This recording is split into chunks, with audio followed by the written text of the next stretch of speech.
Pemirsa kewentenan mangrove ring pesisir Bali, rau mangkin sampun kejantenang becek yening sayang genah tiosan. Talar sane mangkin ring langkungan 100 hektar lahan ngemulihang wantuan bibit mangrove saking Kementerian Lingkungan Hidup.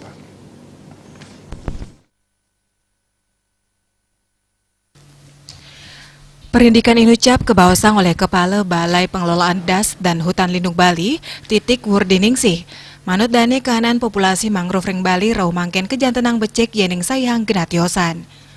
Wantah mekatah genah sane kanton usak santukan kewentenan lu sane nekep akar napas, ale fungsi hama miwah faktor tiosan. Bali ngemolihang wantuan bibit mangrove antuk 100 hektar lahan, penanduran kemargiang antuk padat karya, mangde sideng wantu perekonomian krama. Dulu iya, tapi sekarang kan sudah mulai banyak sekali aktivitas dan perbaikan-perbaikan. Sehingga di Provinsi Bali ini kita kemarin mencari lokasi untuk penanaman mangrove itu juga agak sedikit sulit. Artinya bukan tidak sembarang juga harus kita tanam yang bisa tumbuh, ya harus ada persyaratan tumbuhnya. Harus ada lumpur, jadi tidak bukan pantai seperti di Kuta terus hidup mangrove ya. Ada persyaratan, ya, ada persyaratan lumpur dan sebagainya, salinitas. Tapi ya kita dengan himbauan ini maksudnya masyarakat di Bali ini moga-moga bisa merawat mangrove ini juga karena bisa dijadikan sebagai tadi juga ekowisata mangrove.